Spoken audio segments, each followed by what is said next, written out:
Been doing these webinars for about almost 5 years now. Just educational pieces. I've done these with a number of different groups, different specialized REO or specialized REO companies like Summit Assets Group, REO Reseller, a few others. Generally, I have guests on. I'm not having guests on today. This is going to be a solo mission today. I am having Brian Davis with Accuplan is my guest on September the 5th and September the 7th. So be on the lookout for that. If you're looking to invest through your 401k or your self-directed IRA, those are great to attend. Brian's a world of information. It's free advice for you. You can learn a lot about how you can benefit by using your self-directed IRA or a 401k, so you might want to be on the lookout for those. Recently, I was named host of Real Estate 360 up in San Francisco. It's kind of a fluke out of the blue. I was a guest on the show twice over the last 18 months or so, I guess. And I got a call from the producer a few weeks ago, and he said, would you be interested in your own show? So I've got my own show. It's carried on the Wall Street Journal Radio Network, KDOW, San Francisco, AM 1220, on Thursdays from 2 to 3 o'clock. And if you wonder why would they ask me to be on the show, I have this fancy title called an acquisition specialist. And what I do is I essentially help people, whether you be a small investor or a large investor, like an institutional buyer, like a hedge fund or a REIT. I work with those folks to help identify real estate in certain markets across the country. So the purpose of my interview is just to say, hey, tell us about the buying strategy of the guy that's looking to buy $1 billion in real estate, potentially versus the strategy of someone looking to buy one house in a market for their investment or their retirement portfolio. And there really aren't a lot of differences. We can talk about some of that stuff, and I probably will as I go through that. But that's why I was asked to be on the show, and that will be the center of my show. We'll be talking and interviewing people, and I'm going to do a little bit of both. I'm going to do a little bit of the smaller investor, a guy with maybe 5 houses, and I'll be interviewing, my first guest actually will be Sean Tierney from Havenbrook Homes. Havenbrook is probably the 3rd or 4th largest buyer of real estate in the United States. And Sean will be one of my first guests on that show. I want to thank the Mike Harris show for those that are here today through Mike Harris radio show here in Los Angeles on Saturday mornings. We get some prompts from Mike, so I want to thank those that came to us via the Mike Harris radio show. Welcome this morning. I'm going to do a couple of informational pieces, and I'm going to talk about an article that I saw in Entrepreneur Magazine the first week of August, which I thought was very powerful. I'm going to go over those 5 reasons why you may consider buying investment real estate in today's market. And then I'm going to talk about a specific market and some non-recourse financing that's available. And that is very unusual to see non-recourse financing with friendly terms available in this space. So yes, Australia, just about a month and a half ago, yeah, some markets are on bubble watch. And I've been, for those of you that know me, I live in Orange County, California. We are now considered to be the #1 most overvalued real estate in the United States. Orange County is #1. Followed by Honolulu. Interesting about this is the top of the top 10 most overvalued markets in the United States. Of the top 10 markets, 8 of them are in California. And so people have asked me over the years, why do you focus on out-of-state real estate? And I would always give the same answer. It's math. It just makes better sense from a financial perspective to look in other markets than look here in California. And of course, the institutional buyers, the hedge funds, they've never really bought in real estate in California.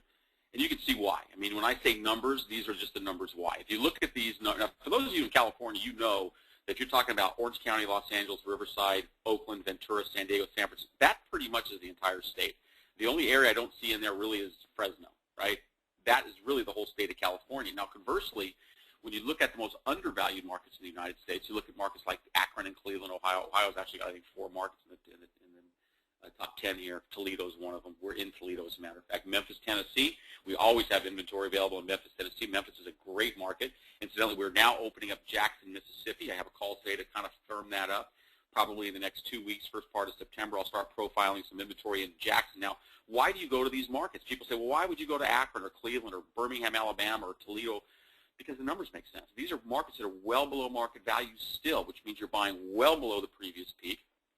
And what that says is, it says that as the market continues to rebound, and it's clearly rebounding, that those prices will continue to climb up, and you'll have much more appreciation to be earned in those markets. So that's why you see these hedge fund buyers look at those markets versus, Orange County, California. That's the primary reason why they focus there. And one of the questions I get asked all the time is, did I miss the opportunity? People ask me this literally every week. Did I miss the opportunity? The market crashed in 2008. It's now 2014. Did I miss? And I've been saying all year long, for those, and I see a couple names that have been on earlier in the year with me. in January and February, all I did was focus in on what happened in 2013 and what the market projections were for 2014. If you remember, what we talked about was almost everything I threw up on the screen, whether it be a Forbes magazine article, Entrepreneur magazine, CNN Money, all these different news sources, Trulia, Zillow, they all said the same thing. This is considered to be, 2014 is going to be considered to be the best year of all in the last 6 years to invest in. And you saw, I think it was a third of all millionaires saying they plan to buy in 2014. Prudential Real Estate, now owned by Warren Buffett, which is now Berkshire Hathaway Home Services.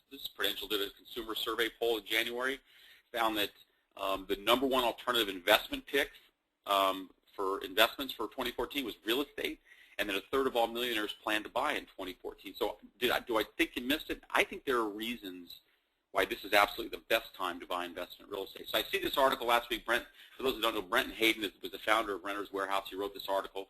And I saw this and it immediately got my attention because, 5 reasons real estate is once again a prudent investment. And, of course, the once again sort of said, well, was it ever not a prudent investment? I mean, you talk to most successful investors, doesn't matter what their choice investment opportunity is, all of them will have some percentage of their portfolio be in real estate. So to me, real estate's always been a good, but why is it now? And I've been talking about this all year long, that 2014 I felt, for a bunch of reasons that I'm going to show you later on the slideshow, this is really going to be the best time to buy. So I read this article, I thought, well, let's profile this. I had to paraphrase some of it, obviously. It was a long article, but it just, he just sort of writes about, this is going to be the best year to invest in real estate. But here's the 5 reasons why he gave. #1 was don't miss the lucrative bottom bounce. Now, in order to get the lucrative bottom bounce, right, you got to be in the markets where the prices are still low. You can't be buying in markets where, the market has really rebounded. And it's not just California. For those of you that may have been on my webinars 2, 3, 4 years ago, the 2 most popular markets I got asked about was Phoenix, Arizona, and Las Vegas, Nevada. Those are 2 markets that kind of crashed. They're still great markets, great economies in those cities. And so people were attracted to those markets. Well, now you probably know that if you buy in those markets, that would not be a good investment because the prices there have come way up. In both those markets, you're probably looking at a bubble that they're sitting on. So those aren't places where you want to go to get that bottom bounce, right? So what he talks about here is just, housing prices are rising steadily this year. It's an ideal time to invest in rental property, both from a personal finance perspective and from a smart business investment. Keep in mind, the earlier you act, the more money you will accrue. That's true. The hedge fund guys all buy and hold. They don't flip. They don't do flips. They look to buy and hold. And they recognize that, yeah, you're probably going to get a better price today than you're going to get in 6 months or a year from today. And so we're going to especially see a flood of people coming into the market, which is typical. September, October, November will be the biggest months for selling investment real estate just simply for tax reasons. People want to do things with their taxes for 2014 and beyond. And they'll do that, as most Americans do, at sort of the last minute leading up to the end of the year. And that's when you get that really big push. But absolutely, this is a great time to invest for a lot of reasons. Now, the second one is property hasn't been this affordable in decades. Mortgage rates are holding a remarkably low 3%. Now, this is for someone that's going to finance. I will tell you, according to credit.com, in 2013, 44.9% of all real estate sold in 2013 was purchased by cash. There was no loan recorded at the time of the sale. So what does that say? I mean, yes, people say, well, yeah, the real estate market's bouncing back. Well, yeah, it is bouncing back, but you got to remember 45% of all homes sold last year were sold to investors, not sold to owner-occupants. So it wasn't about getting loans. It's about people taking their cash and investing it in real estate, understanding the value in that real estate. The value of the equity that income property offers is not to be underestimated. Absolutely. The market conditions right now are ripe, and you're going to be able to get access today to inventory you couldn't have even had access to even 1, 2, 3 years ago. And I'll show you what that looks like in a few slides. Rental prices were absolutely going up. It's interesting. One of the criteria that the hedge fund buyers have when they look, because I work with them on property, right? One of the things they'll always say to me is, give me the lease dates. And the ideal lease date, in other words, lease term, what's the balance of the term on a lease? You'd think, lots of other investment vehicles, you'd want that to be a 5-year contract, right? You'd want your lease with the tenant to be for 5 years or 3 years.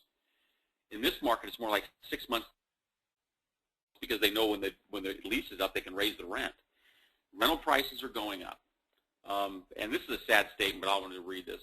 Despite low mortgage rates, home ownership is unfortunately a distant dream for many Americans still recovering from the financial crash. As a result, more people are living in rental accommodations. That's a true statement. It's a sad statement, but it's true, and it'll probably hold true for a little while in this economy. Lots of people did lose their jobs in 28. There's no question that the landscape of the employment market has changed. I'll just give you an example. My background is telecommunications. I got into telecommunications when the bells deregulated in 1981, 82. I mean, now you all know how old I am. And it was a great industry, and I was in that really for 25 years, but there is no telecom industry anymore. Telecom was deregulated in the 80s in order to create competition, right? Well, as it turns out, at the end of the day, entrepreneurs went out there and started all kinds of different telephony-type businesses, but 25 years later, 30 years later almost, well, it is 30 years later, 30 years later, there's no industry. Why? Because all the big guys bought up all the little guys. So my point is the employment landscape has just changed across America, and therefore, people that were making $80,000 a year 5 years ago, they're employed again. They may have gotten a job, but they may be making $50,000 a year, and therefore, home ownership is a distant dream. But for the landlord, for the person that owns real estate, you know that because the rental market's so strong, your ROI over the years will continue to go up as your house continues to appreciate. Capital is increasingly accessible. Now, I'm going to do a couple slides here in a minute, so I'm not going to take up too much time in this slide because I'm going to talk about non-recourse. But this is absolutely true. And for those of you that have been on the webinars in the past, you know that the number one question I've been asked over the years is, do you have financing available? And the number one answer and only answer has been no. There's no financing available. Number one, the banks weren't going to loan on stuff like this, and the non-recourse lenders weren't going to loan on stuff like this. Now, this is what's really cool. Paragraph number 2 here, the second bullet point. Well, let's go back to the first one. Beyond seeking a bank loan, there are increasing numbers of private capital investors available to offer financing in exchange for a portion of the returns. Portion of the returns means an interest rate on the money they're going to loan you. We'll do that in a few slides. I'll show you how that looks. Blackstone, if you don't know who they are, Blackstone is the largest owner of single-family homes in America. They're a fund. They're a billion-dollar fund. They were started back in 2009 or 10. They own 48,000 homes across America. They're in 13 markets. And yes, I have dealt with Blackstone before. I dealt with their buying division, which was called Invitation Homes. They have slowed down a little bit now, but part of the reason is they focused in on this thing they call B2R financing. And if Brian Luckett is on today, he's one of our buyers. Brian has already interfaced with, and I don't see his name in the queue, but he's one of our clients. Brian's looking to buy about 10 to 15 homes. He is working with B2R financing. They are offering financing for those that have 3 homes and want to get to 10, or they have 5 homes and want to get to 15, or they have 15 homes and want to get to 50. They'll loan on that. They will actually loan against the equity that you have in your other properties, which will enable you to go out and expand your real estate portfolio. So they've become a lender. Blackstone, the largest owner of homes, has become a lender. They've still recognized the power in single-family homes. You can be a stress-free landlord, and I'm going to talk about this in a few slides too with regards to property management. Property management is really key, but one of the things I was asked constantly, and I think people might, for the most part, be over this now, and that is, man, buying out-of-state real estate just doesn't sound palatable to me. But, welcome to 2014. Being a landlord doesn't have to be a headache. With technology-based solutions and the rise of service-oriented businesses, the bulk of the work takes a fraction of the time and energy. Just going to zero in on that for 1 second. Property management companies have boomed in the last 5-6 years. Why? Because there's all these investors buying real estate. What do they have to do with their property? They got to find property managers that take care of them and service them. All your stuff is that there won't be a property that will ever feature on one of these webinars that doesn't come complete with property management in place, which means you've got your property management is online. You can see your statements online. You can have your money directly wired into your account or back to your 401k or your IRA.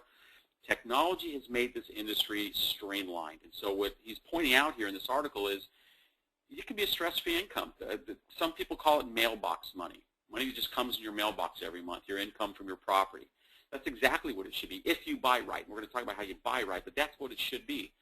So those are the 5 key points that Jaden pointed out are the keys to buying.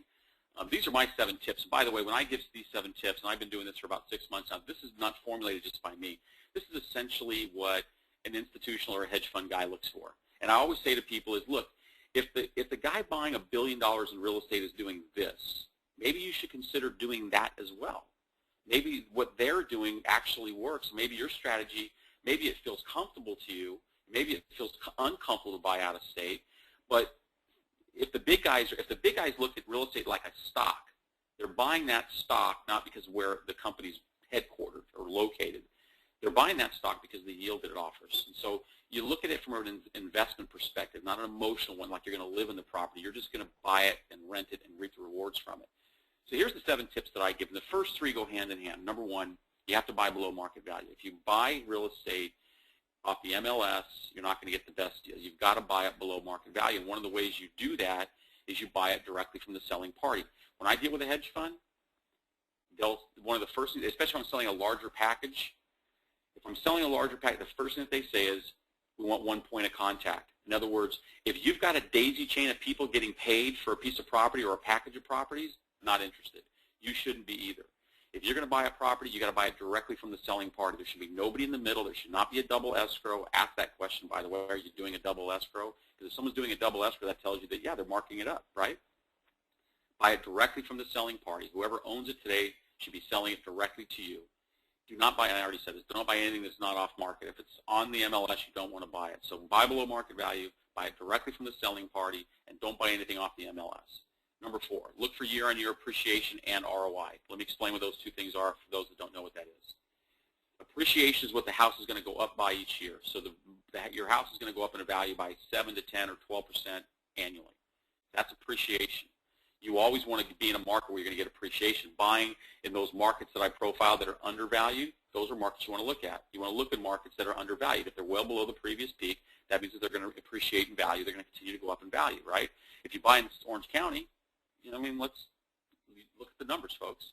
If you're going to buy a house in Orange County for appreciation, you're not going to get it. You might even lose money in California at this moment.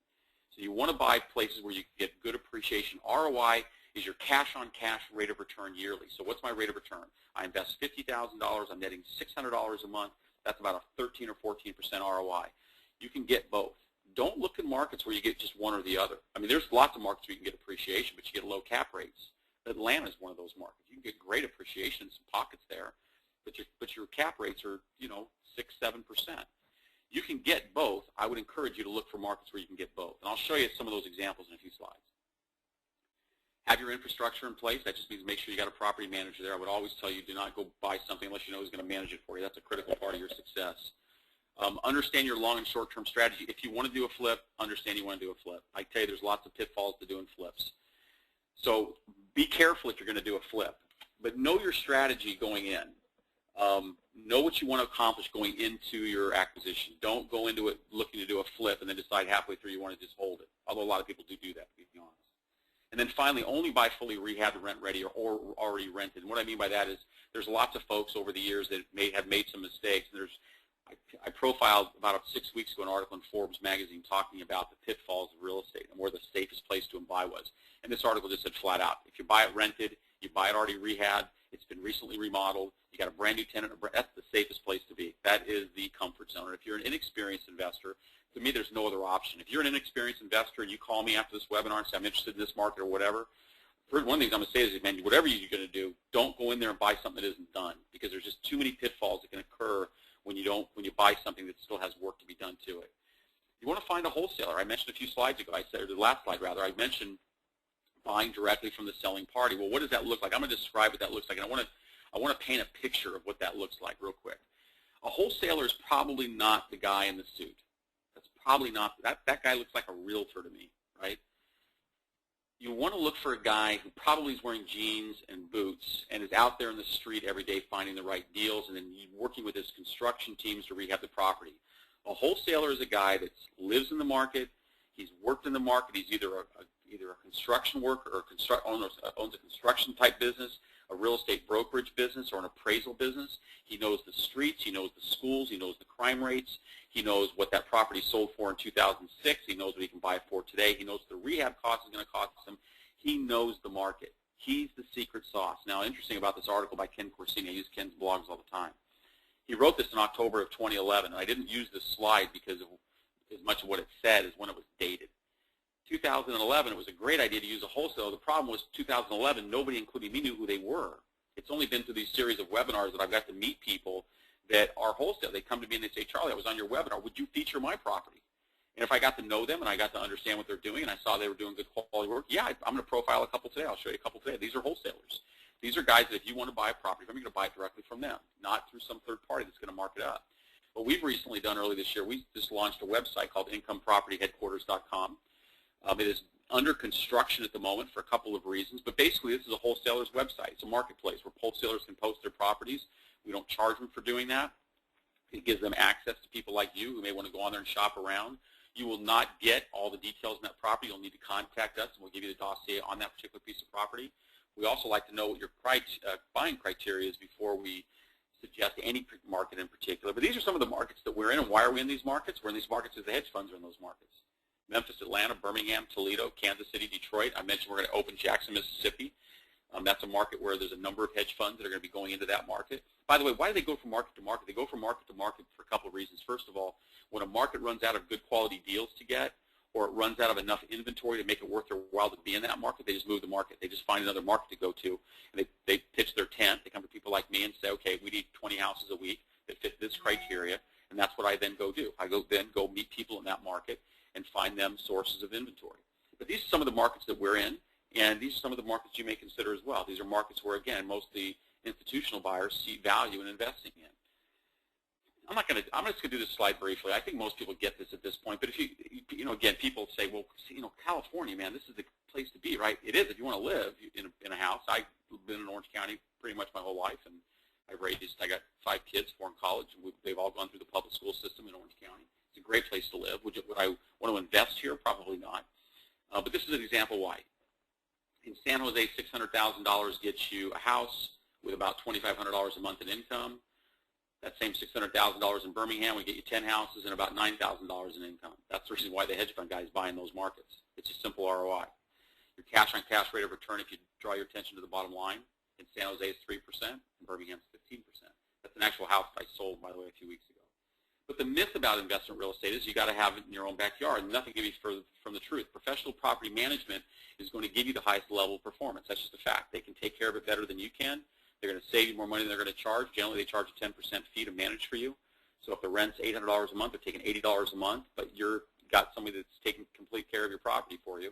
And as that slide said, and the Entrepreneur Magazine talked about, the hassle factor gets taken out of it by using a professional property manager. Now, when picking a group to work with, this is what I do, and this is what I tell people. If you're going to do this and you're going to invest, what I'm going to do is I'm going to tell you who to talk to. But you make your own decision. This is what you should be looking at. Number one, make sure that the group you're working with is in a region that has good investment characteristics. I'm going to show you what the hedge funds look like in a few slides, what they look at in terms of how they determine a market to go into or not. You don't want to buy C properties. In other words, just because something might be cheap doesn't mean it's good value. Now, I will tell you that if you're looking for a lower cost of entry, like if you got $25 or $30 or $35 or $40,000 to invest, there are markets like Detroit and Toledo, some markets in Memphis that you can get in for those low costs of entry, but they're generally not cheap properties. Conversely, there's properties in every market, really, that you can pay $70,000, $80,000 for that's just junk. You want to stay away from those cheap type properties. You want to make sure it's turnkey. I've mentioned that a couple times. You just don't want to get involved with the flip thing, and I'll talk about that if you. Oh, by the way, I'm going to take questions at the end of the webinar. I forgot to mention that. So if you look to the right of your screen, there's a dashboard there. You can just scroll down. You can click in your little button that says questions. You click on that.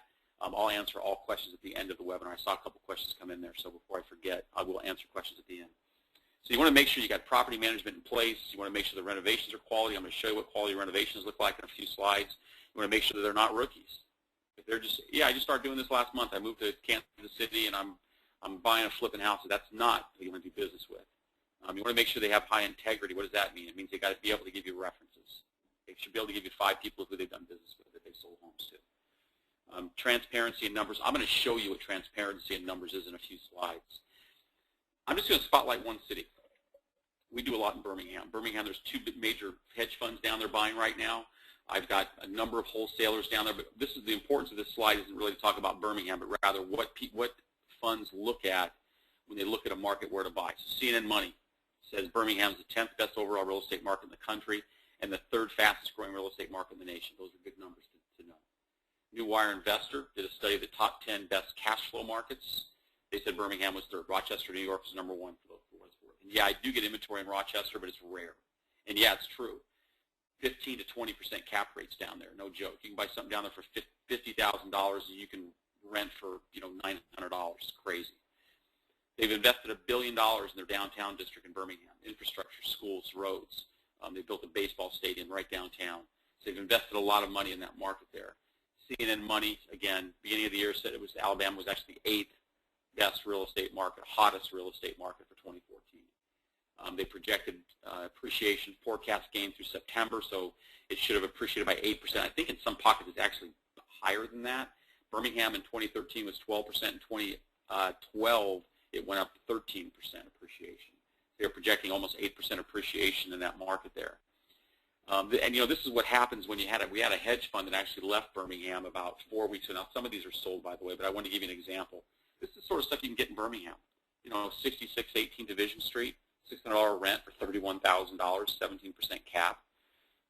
Branchville, a $700 rental, $36,000, 17.6% cap. This gives you an idea of what happens when one buyer pulls out of a market. It leaves the market with a bunch of inventory. And I should actually take these slides out because I think most of these are already gone. But it gives you an idea of some of the value you can get in some of these markets. But let's shift gears and let's talk about non-recourse lending. I get asked about lending all the time, so I'm going to do this fairly quickly, and then I'll take some questions. But there's a group now that's offering financing in 2 markets, both in Birmingham, Alabama, and in Jackson, Mississippi, which is the nature of my call that I mentioned earlier today.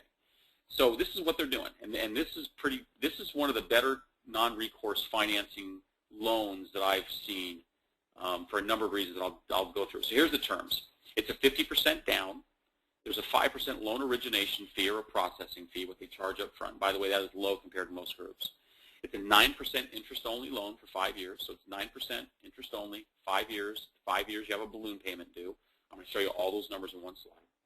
You have to be in an LLC or an IRA. Now, there's a lot of reasons why the lender requires that, but it's mainly for the protection of both the lender and you. There's protection within an LLC or an IRA for tax reasons, for legal reasons. It's just a good idea to do that. If you're going to buy more, there's actually companies that all they do is set up IRAs or LLCs for people who are going to buy real estate. You're in business now.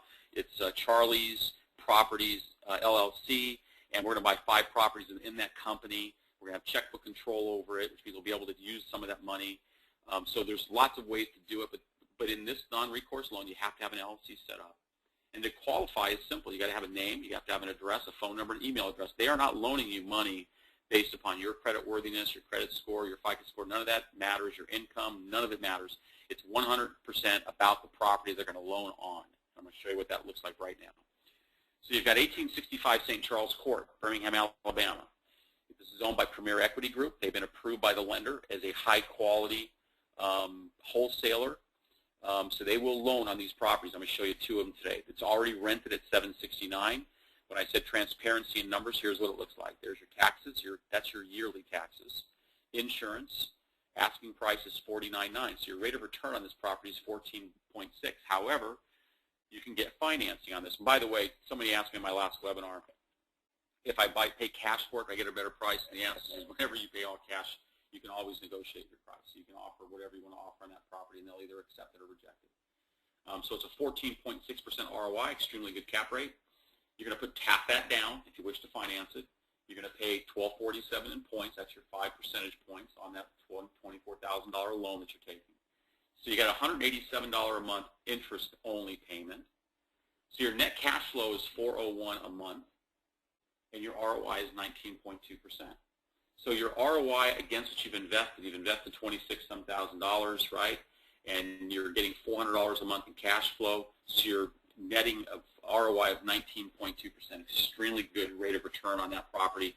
So the obvious question is, okay, yeah, but in 5 years I owe the lender $24,000. That's true, you do. So what do? You sell it. Now, I talked to a number of people who've already done these loans. That was part of my due diligence. And everybody did the same thing. I only talked to one person that was considering at the end of 5 years taking a loan against her house to pay off the note to the lender. But here's how it works. So I just said, okay, so you sell it. So you buy it for $49.9 in 2014. You net 20% in your money for 5 years. I just took a very conservative 5% appreciation year on year. I know CNN Money said 8%. We've seen a good solid 10, 12% appreciation improvement. I'm just using 5%. Very conservative. And by the way, I didn't point this out. The lender does a full appraisal on the house, so he knows that house is worth more than $49 because it's going to appraise for more than $49. So you're really buying the property under market value anyway at $49,000. It's going to have a full appraisal on it. So, but if you just calculate 5% interest year on year, at the end of 5 years, the property can be sold at $63,684. So this is what I did. I just said, okay, we sell it for $63,000 in 2019. You pay back the loan amount of $24,950. That leaves you with $38,050. You invested $24,000. So you get your $24,000 back that you invested. In appreciation, you earned $13,000 over 5 years. And plus, you had $400 a month in rental income. So you had $24,000 in rental income, $13,000 in appreciation. You made $37,000 over 5 years on a $25,000 investment. Now, I didn't do the ROI now. I'll let you do it. It's easy math. Just take $37,000 and divide it by your investment and divide that by 5. That's probably, I don't know what the number is, although I have a pretty good idea. It's a pretty darn good number. Or you can take out a traditional loan and pay off the lender. But again, most strategies of people I spoke to said, no, we're just going to take out a loan, or excuse me, we're just going to pay off we're going to sell it, pay off the loan. They can probably sell it for more than 60. They're probably projecting that they can sell it in the 70s in 5 years. And that's probably not a terrible estimate. So you just sell it, you just take your cash out and you cash out, or again, you just pay off the $24,000 loan, you take a second out in your property or whatever you want to do, get a traditional loan on it, which would be easy. It's definitely going to appraise. You can take $24,000 out in a loan, continue to cash flow, and away you go. When I talked about quality craftsmanship, this is what quality craftsmanship looks like. This house was completely gutted and done inside and out. This is the reason why this lender will loan on a property like this, because he knows that you're going to be able to make that payment every month because you're not going to be spending all your money in repair bills. This has been remodeled completely inside and out. Now, these are before rental pictures. This house is currently rented. There's a tenant occupying this property. So it is turnkey, it is cash flowing, and it is ready to go. Now, other end of the spectrum, a little bit higher property, a little more expensive property. This is Barrington Lane. It's already rented for $800.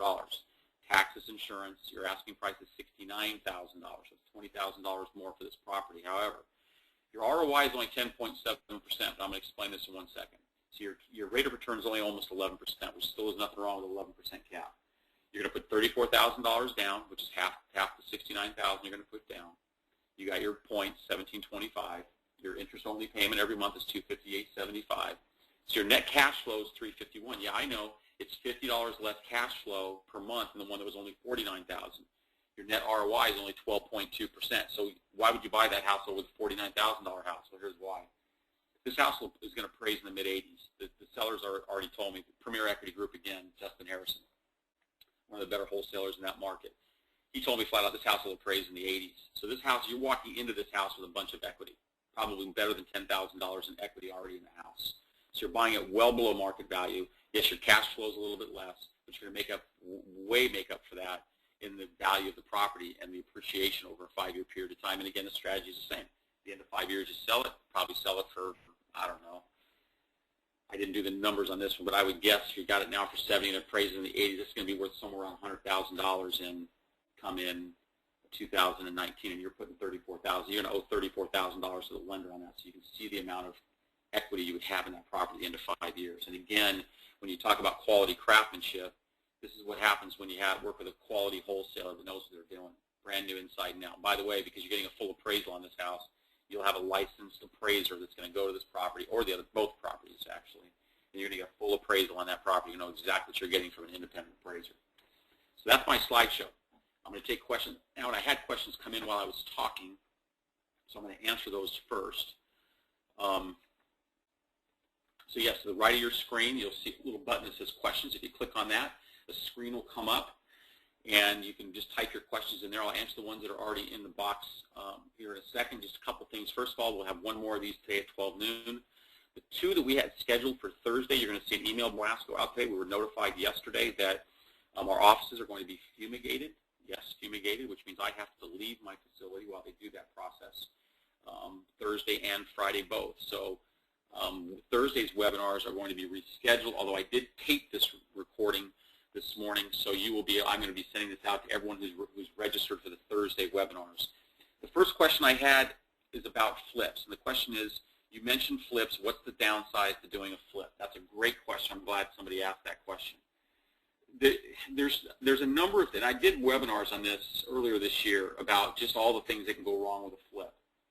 And there's a number of things that can go wrong, but the two most common are sort of sit at bookends, sort of on opposite ends of the spectrum. The first one is that the buyer that's going to do the flip underestimates the cost of the rehab work. In other words, you estimate the rehab work to be $25,000, ends up costing you $45,000. You get into the property, you start doing the work to it, all of a sudden you discover that there's mold, that there's a problem with the roof, that it needs a new water heater. You thought that the HVAC was in working order. It's not. You've got to buy a new HVAC. So you underestimate your cost to do the rehab. That's mistake number one. Mistake number two is at the other end of the spectrum, and that's to do with the sales price. A lot of people say, okay, I'm getting this house. I can sell it for $400,000. I'm buying it for $3. It's going to cost me $25 to do the rehab. But you get into it, it really costs you $50 to do the rehab, and you really couldn't sell it for $3. You could really only sell it for $275. And all of a sudden, your financial model goes upside down. One thing you got to remember about this market, right now, this is a buyer's market, right? And so you can get great deals on properties out there. So you want to be very, very delicate what you buy and what you estimate at. Because when it comes to selling it, you got to remember, if it's a buyer's market, it's not a seller's market, right? So when you come to selling it, you have to remember that it might not be worth what you think the realtor told you it's worth. It's what the market's going to bear for it. People aren't going to buy something from you on a flip if they know they can get that same property down the street for $100,000 less and do the work themselves. So those are the two common mistakes. You underestimate the cost of doing the rehab, and you overvalue the property for resale, and you end up coming up a little bit short. I've seen it throughout 2014. There's one lesson that I learned from experience, not through reading articles, but from experience, is people that have been challenged, and I actually see one on today's call, so you'll know what I am talking about. People that bought a flip ended up being upside down in the numbers and ended up holding a piece of property versus flipping it, because once they got done doing all the work that needed to be done, they went, well, I might as well collect the rent for a year, get $7,000 or $8,000 back in rental income, and then sell it. And I would say, yeah, you are. You're better to just rent it out and collect some rent for 24 months or something, and then flip it. Now, I will also tell you, and that's not really a flip, is it? But then sell it. I'll also tell you that, you know, there's the market's ever changing, and so, you know, the hedge fund guys see the market as being a buy and hold market. If you buy in a market that's well below market value, you're better to hold it. If you're going to get 10% in your money every year by renting it, not by renting it, by appreciation, and 12 or 13 or 14% every year in appreciation, man, why wouldn't you hold that for 2 or 3 or 4 or 5 years? None of the hedge fund guys are planning on selling. They'll probably sell down the road when the market comes back to its former peak, but some people say that's as long off as 2021, which is great. That's 7 more years of appreciation, 7 more years of cash flow. There's nothing wrong with those numbers. So doing a flip, to answer your question, there's a lot of pitfalls in doing a flip. When you buy something that's already rented in rehab, the chances of you tripping up and stumbling over your numbers is less likely. The next question is, can I get a copy? Yeah, absolutely. I'm going to send a copy of this recording out to everybody that was on this webinar, or for those that that registered and couldn't attend. The copy of the webinar will be going out to everybody on my list. Next question.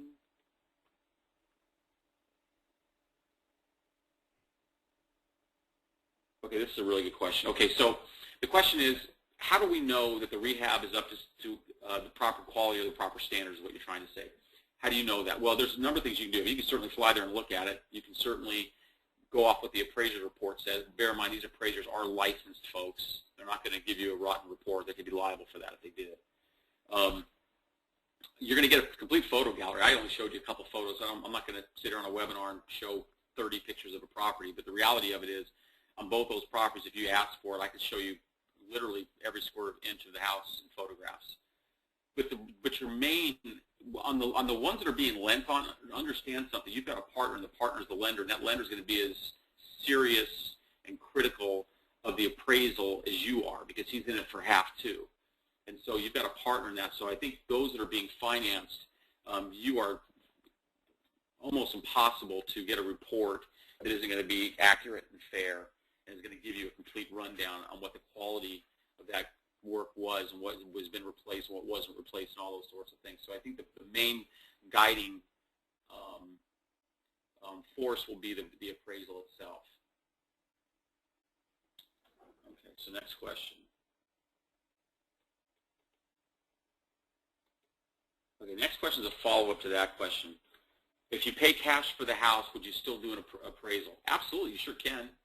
If you do an appraisal, just do an inspection. Usually what folks do is they will ask the seller to pay for the inspector, to go out and inspect the property. And I would do that with any property. Any property that you buy, I would do that with. Next question is from a different person. The question is, do you have multifamily or apartment house units available? Yeah, always, but I'll tell you something, we never profile them because they don't last long. You get a good one about once every 2 weeks. And so we typically just go back to the people that we know are in the market for duplexes or triplexes or apartment houses and just go to those folks. And that's not a terrible idea for you to do, by the way. Whatever your buying criteria is, it'd be a good idea for us to call up and just say, hey, you know, I'm located in, you know, Phoenix, Arizona. I'm looking to do an investment property. This is what I'm liquid. I've got $50,000 to invest. I'm looking to yield 12% of my money. You know, tell me what your criteria is, because that way, if something comes, I mean, I had somebody on my webinar a couple weeks ago that asked about property in Portland, Oregon, and I said, you know, I don't have any, but I'll keep you on file. And so, you know, from time to time, I'll cruise through my list of contacts. If I see something in Portland, I know I've got an interested buyer there that's looking in that market. So if I know what your criteria is, I can help you. And really, if you called me about any of these properties, for example, I was showing today, I would tell you the same thing. I'd say, you know what, I really want to know your criteria. What are you trying to accomplish? What's your goals? I can't refer you to the right party if I don't know what you're trying to accomplish. So it's important that you know, or at least you have some semblance of what you want to accomplish. So one of the first things I would say is, well, what do you want to do? I mean, are you looking for cash flow? Are you looking for equity? Are you looking for appreciation? You know, what's your goal? Do you want to be in it for 3 years, 5 years? It's those types of things that can enable me to be able to direct you to the proper individuals or companies that can help you. And that's the last question I see in my queue. So if that's it, I'm going to just hit my mute button and just sit here for a minute in case something else does pop up. I thank everybody for being on today. We had a great showing. Typically, August is our worst month for attendance for obvious reasons. Kids are going back to school. People are on vacation. People just aren't thinking about their retirement portfolio or their investment portfolio or how they can best build or rebuild their 401k or what have you. And so August is pretty light typically, but we had a really good turnout today. I have another really good turnout today at 12 noon, so that's awesome. Thanks for being here. If you're in the Bay Area, you can tune in to KDOW Thursdays from 2 to 3 o'clock. That's Real Estate 360. You can go to the website, re360radio.com. Go to the website there. You'll see my profile there and all the lovely things that we'll be talking about in the future. And again, we've got Brian Davis coming up September 5th and 7th with AccuPlan. We'll be talking about self-directed IRAs, 401ks. I'm also going to have Ray Russo back sometime in September. Ray's a financial planner, a real estate broker, and also writes for Fox Business News. He was a guest of mine once before. I'm going to do Ray again in probably about 6 weeks from now. We'll have Ray back on. And Ray will be talking about buying real estate through the eyes of a financial planner and how you might plan for your retirement through investing in real estate, which has become a fairly common thing to do for some folks. So I don't see any other questions popping in. So if you have any questions, I've left my number on the screen here and my email address. I can also be reached at charlie@re360radio.com, or this is my private email address here as well. So I want to thank everyone for being on today. If you have any questions, I'd love to hear from you. I always leave my phones open during the days of webinars, so my phones will be open all day today. If you get my voicemail, I will call you back in the same business day. So I want to thank you for being here. Thank you for attending, and I hope to talk to you soon.